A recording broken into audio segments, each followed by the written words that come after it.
Hi everybody, just wanted to briefly catch up with you with some things that have been floating around in my head. Some as a little follow on to Sunday's message, which if you didn't hear it, get on our website at www.qyork.co.uk and go to media, and you can have a look at that message, which is entitled The Chains of Freedom. The narrative of Scripture introduces to us right from the very beginning, which I found really impressive. Basically, all the key elements that we need to integrate into our life, our thinking, our belief, our actions, right from the very beginning, even with its opening comments, which if you can grasp it, will help you in the whole process of what I want to talk to you about today. What I want to talk to you about is a little bit, I was gripped by the fact that Nelson Mandela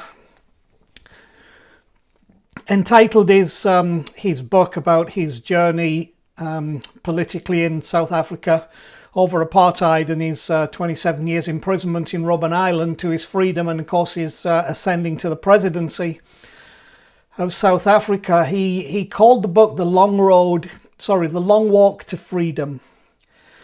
And if there's anything I want to get through to you today, is for all of you that are looking for freedom, whatever it's from, in whatever dimension, whether it's in the context of your religious beliefs and the various bondages that have gone with that, a lifetime in church that you're now questioning and wanting to get free from some of that narrative that you no longer see to be true, whether it's from other addictions of life or our reactive expressions of trying to get free from all the things that happened to us in childhood, in teenage years, in life, in acceptance, rejection, all that stuff. It's a long walk to freedom. It's a worthwhile walk to freedom, but it's a long walk to freedom.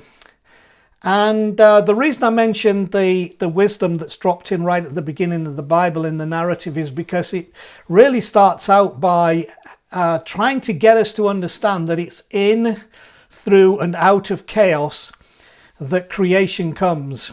And I think that's borne out scientifically, psychologically, sociologically, that really in the walk to freedom or the move of the outworking of creation or the creating of creation, it works in and through and out of chaos. If we can understand that, it helps us to, I think, grasp that in the chaotic episodes of our life, we actually have all the raw materials there for creation. I love the whole understanding of the Christ spirit, that Christ has always been, is, and will always be, that Jesus was the physical expression of the Christ, but the Christ was there in the beginning, and that Christ spirit that pervades all of this is in the chaos, allowing out of the chaos through the word of life, creation to come, which ultimately, if you follow that narrative, would suggest to us that beauty comes out of the chaos. And if you follow that narrative as well in its model and expressing, it comes to a seventh day, of which that seventh day is the expression of completeness and rest.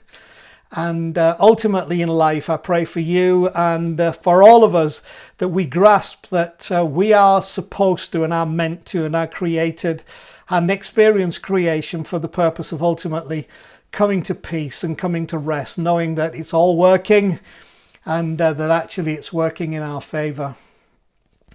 The other interesting thing, just picking out one more from that wisdom of the narrative, we are introduced very early on within those first 2-3 chapters to something that's also critical, which is it talks about the Garden of Eden. It uses that as the expression of the place that humanity was placed into really where one is supposed to discover their relationship with and interaction with the divine presence, and how the whole thing is a partnership, and still is.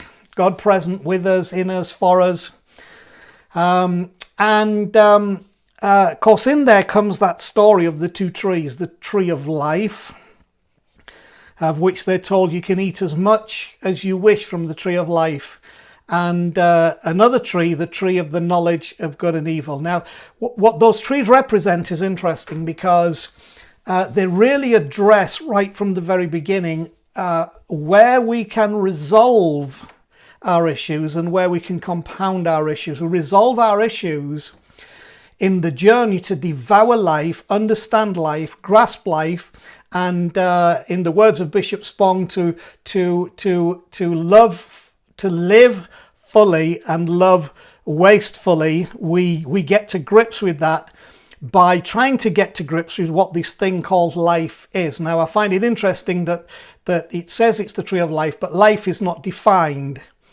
And I think the reason for that is because life is not something that you try and comply with the definition. It's something that you discover. It's something you are called to discover by experience, not apply as rules of a definition. This is what life is. It's a discovery, and that scares some people, particularly scares the religious community that I was raised in, because we don't trust that inner journey of our developing relationship with God, with the divine within us, and that actually will bring us to the rightful place.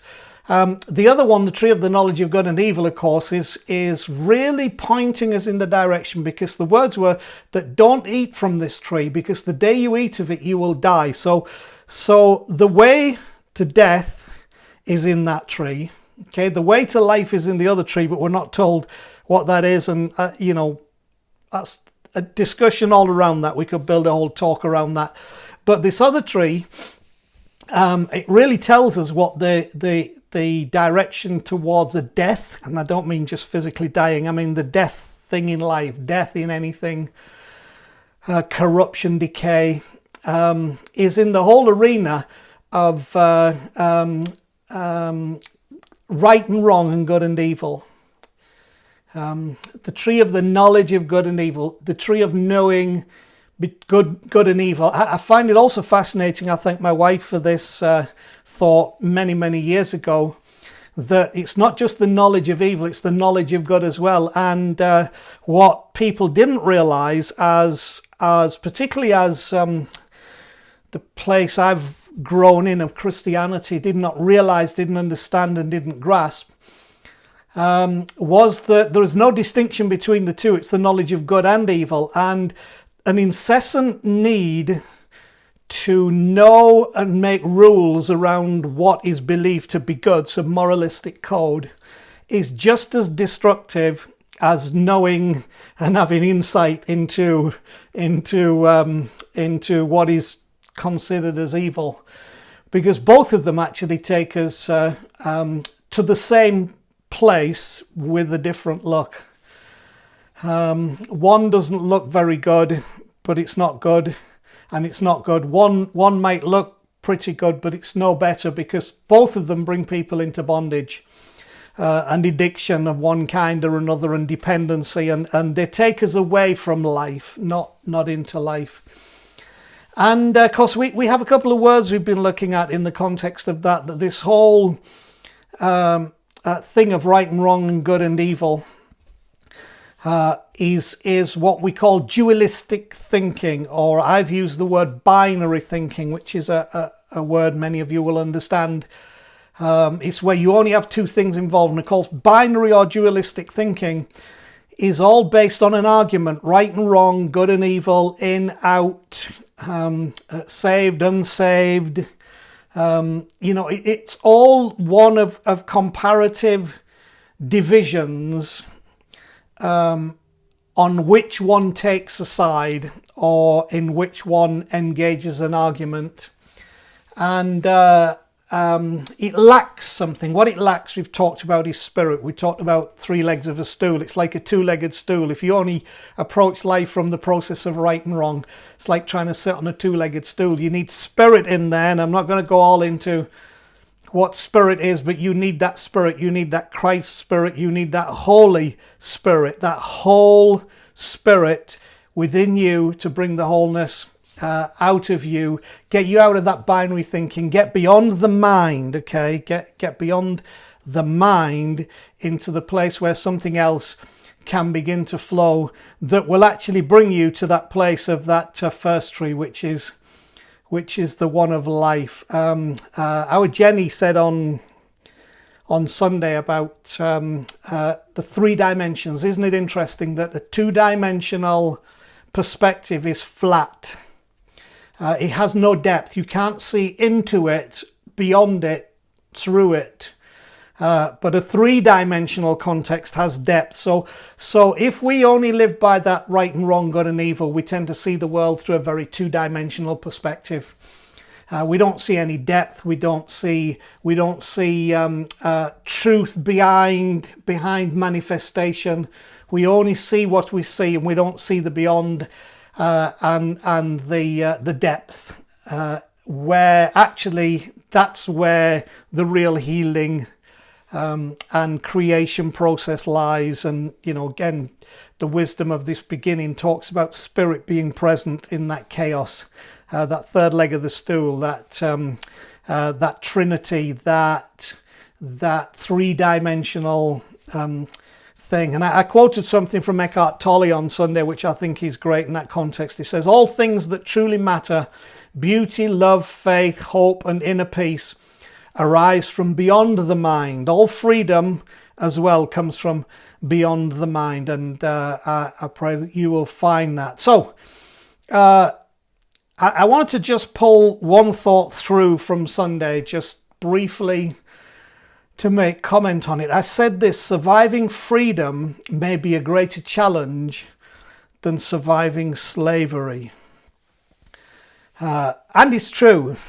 It's true. And I want to speak to those of you, maybe you're in a church environment, church setting, evangelicalism, Christianity, who have engaged on a road, a journey of deconstruction is the word that is often used. It's the recognition that we have become stuck somewhere along the line, and maybe within it lost the full revelation of what the divine presence of what God in us, in the world, in creation, in the earth really is, how we interact with that, what is our divine connection with that, and got stuck in a whole dualistic binary definition of the gospel, and right and wrong, good and evil.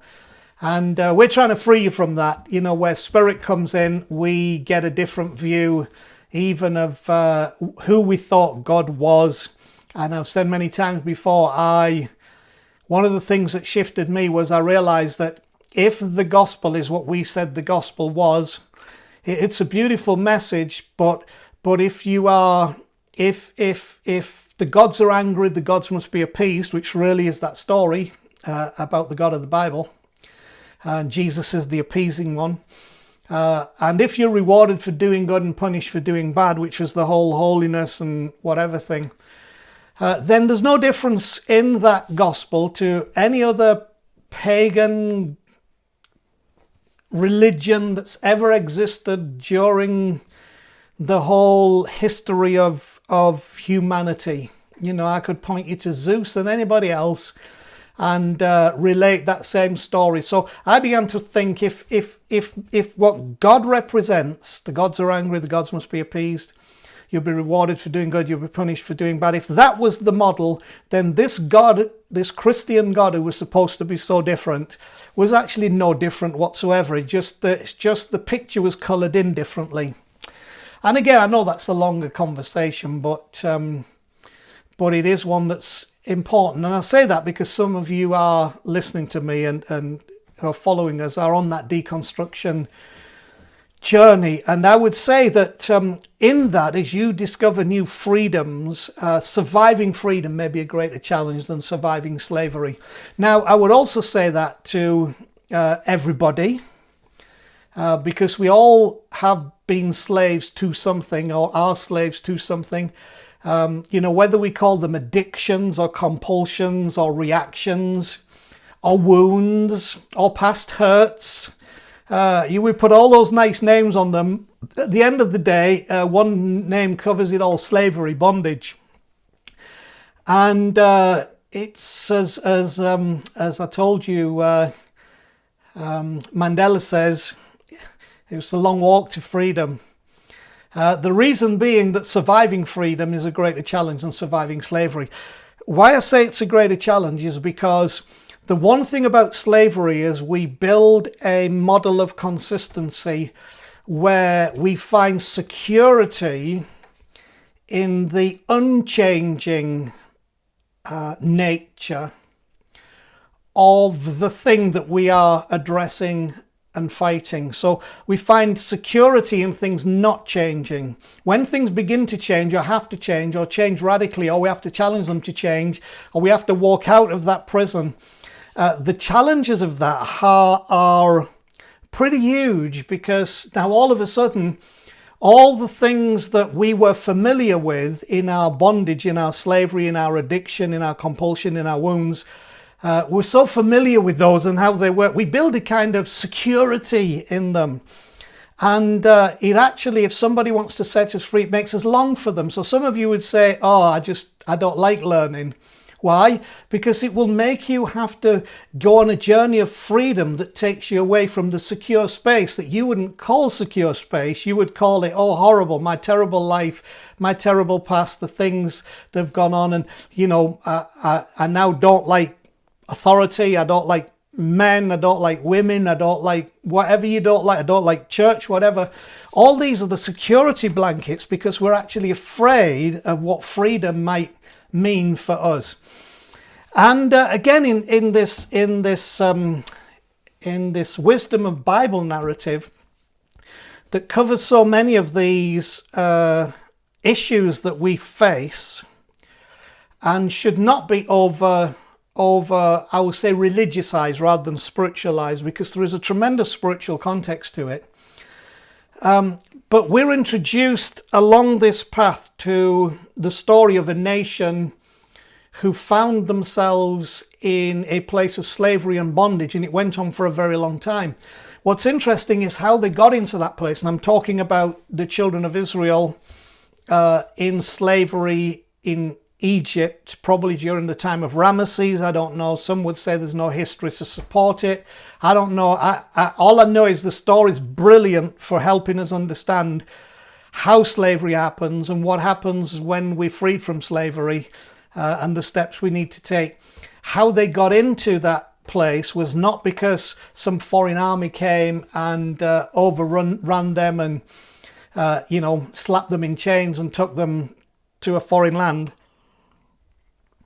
They finished up there because at one time, when there was a regional famine and no food, by a wonderful series of events, and you can read this in the book of Genesis. Also, Lloyd Webber tried to cover it a little bit in his musical about Joseph and the Technicolor Dreamcoat, which is my least favourite musical, incidentally. So please don't sing those songs around me. It was the whole issue of the idea of, from within the chaos and the difficulty, a deliverer will always arise. Something will always find its place that will give you the opportunity to emerge from your famine, from your hardship. And I honestly do truly believe that. But the issue is they finished up then living in the land of Egypt, and then it talks about a Pharaoh who didn't know Joseph, didn't know them, rose up and he got afraid. And anyway, long story short, they finished up as slaves rather than guests. My one point on that is that most of the time, the slavery we find ourselves into, it wasn't always slavery. We weren't beaten into it or dragged into it. Actually, it was a place that we had to experience, and it was an experience we had, but somehow we stayed there.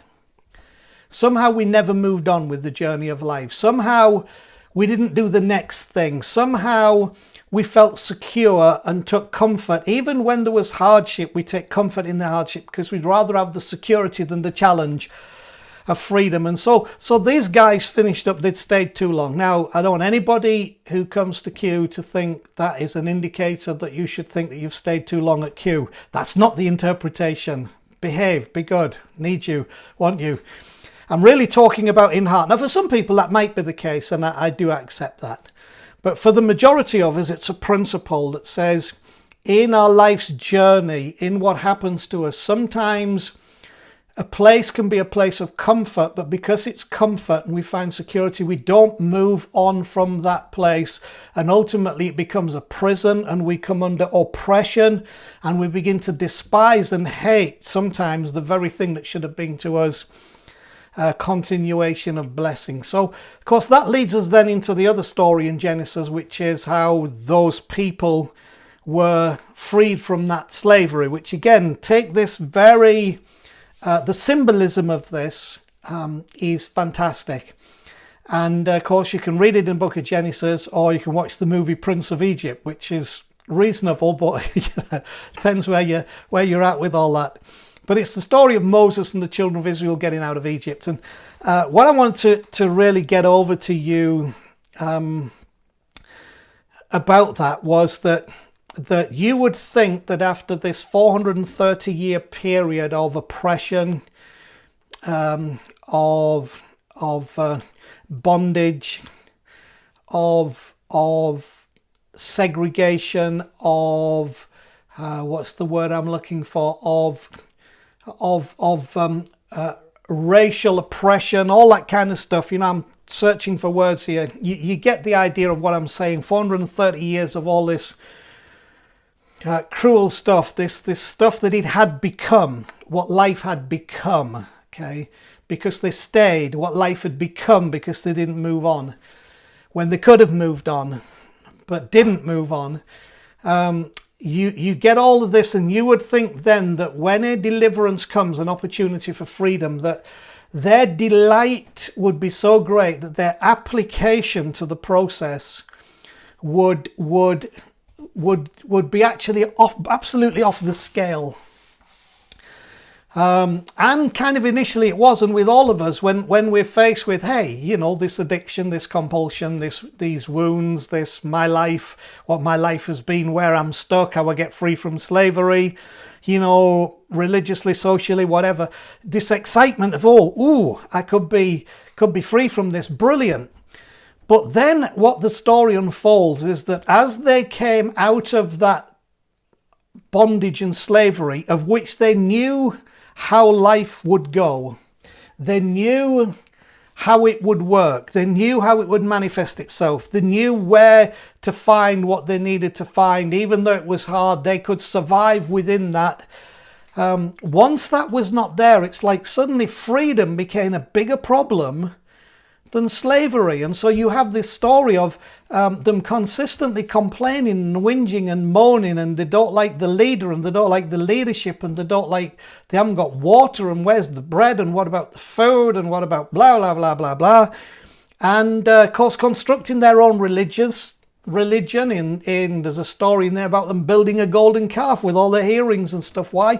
Because we all at the end of the day are going to create something that we worship.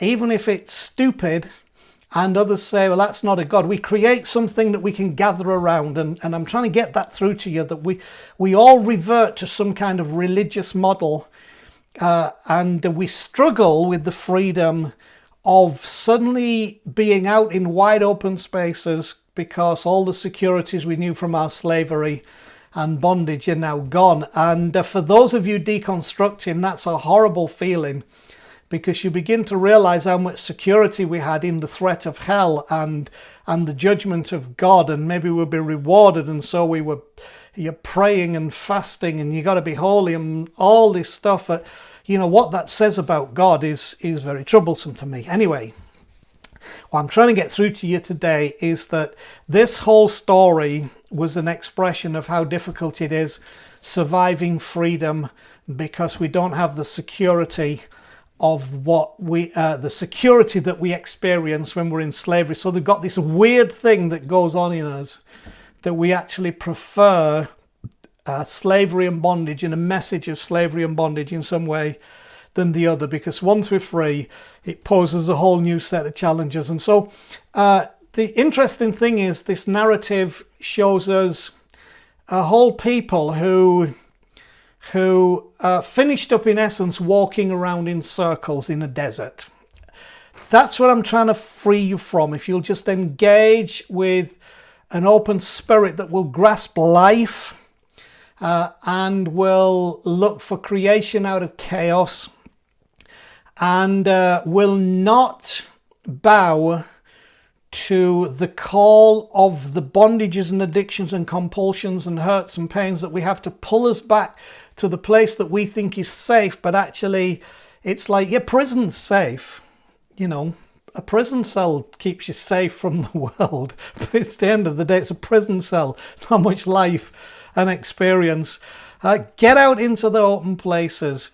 Let your experience of God and your spiritual understanding be expanded into freedom. Don't be like this people who, when they did get freedom, all they did was keep walking around in circles, because they were visiting the same things over and over again and never moving forward. And it took another interaction, which is a fascinating story, for them to make a step into a new place, which I might talk about another time. But let me finish by saying this. The sad thing is that the narrative proclaims that a whole generation of people who were the ones who directly experienced the slavery, the bondage, the addictions, the hurts, they actually never made it into a new place. They died walking around in circles, never made it to the place they should have gone. Why? Because surviving freedom was a greater challenge to them to surviving slavery. So I'm inviting you to the place of freedom. I'm inviting you to stop moaning. I'm inviting you to stop revisiting the past, and also then doing what the children of Israel did when they thought actually where we came from was better than where we've come to. They'd forgotten so much of the hardships and how that was stirring the death that was in them. They forgot all that. You could only remember, well, back there we had leeks and onions and garlics, and it was rather good. No, it wasn't rather good. Yeah, the leeks and onions and garlics might have been amazing for, compared to what you could find in the desert. But heck, it was horrible. And religion is horrible. And life can be horrible. And our experiences can be horrible. So we've got to make a choice that we're going to move on, and we're going to go all the way and have some courage. Don't want to offend you, but as one lady in England calls it, testicular fortitude. To say, right, we're not going to finish up walking around in circles. We're pressing all the way through. We're going into freedom. We're finding life in all its fullness. So to all of you out there, whatever you're struggling with today, get a hold of that. Walk into it. Understand there is a direction and a place called peace and life and freedom that you are called to. To my deconstruction friends, stay with it. I know it feels horrible. I know it feels uncomfortable, but decide you're not going to walk around in your desert place for 40 years until you die. Okay, you're going to press through. So for some of that, you've got to shut up, and you've got to reprogram your thinking, reconstitute your understanding. And in the process of that, understand that at some point you're going to be looking at the land that you always long for, which is a place, and again, these descriptive words, flowing with milk and honey. That doesn't say a lot today, does it, to us about? But I think you get the gist. It's a sweet place. It's a place where there is plenty of sustenance, and where you are beginning to discover what life truly is. So hey, live fully. Love wastefully, and don't die in the desert. Love you.